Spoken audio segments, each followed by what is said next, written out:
শিল্প সংস্কৃতি চাঙ্গা করতে জেলা পরিষদের অধীনে 2011-12 অর্থবছরে একটি অডিটোরিয়ামের নির্মাণ কাজ শুরু হয়, যা শেষ হওয়ার কথা ছিল 2 বছরের মাথায়। 7 কোটি 1 লাখ টাকায় চুক্তি হলেও এডিপির বিশেষ বরাদ্দ থেকে পাওয়া যায় 5 কোটি 43 লাখ টাকা। 85% কাজের অগ্রগতি দেখিয়ে এই পুরো টাকাই পরিশোধ করা হয় ঠিকাদারি প্রতিষ্ঠানকে।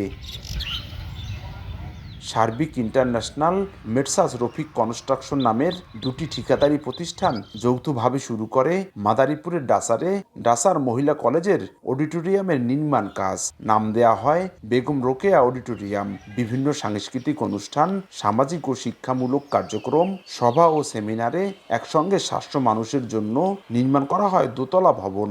অথচ উদ্বোধনের আগেই দেখা দিয়েছে বড় বড় ফাটল। এতে ক্ষুব্ধ এলাকাবাসী। এটা শিল্পকলা হিসাবে ব্যবহার করতে পারি এবং দেখা গেছে যে কোনো একটা অনুষ্ঠান হইলে আমরা কিন্তু এই জায়গায় যে কোনো কনফারেন্স করতে পারি। কাজটা যদি সুন্দরভাবে করা হইতো, এলাকার একটা দেখার সৌন্দর্য বাড়তো। বকাটে ছেলেদের এটা আড্ডা হয় এবং নেশামেশা বোধহয় ভিতরে পান করা হয়, আবিজাবি পাওয়া যায় ভিতরে খুঁজলে। 1-2 কোটি টাকার জন্য যদি এরকম পড়িয়ে থাকে, এটা আরো নষ্ট হয়ে যাইতেছে না।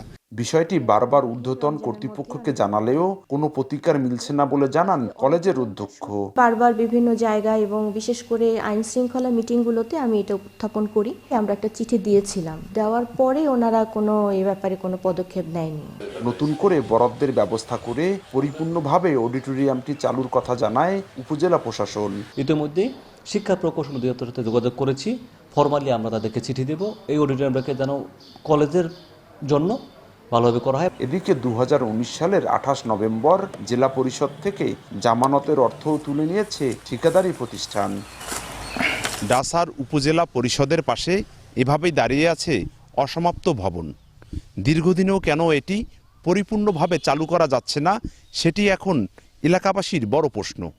সঞ্জয় কর্মকার, অভিজিৎ, সময় সংবাদ, মাদারীপুর।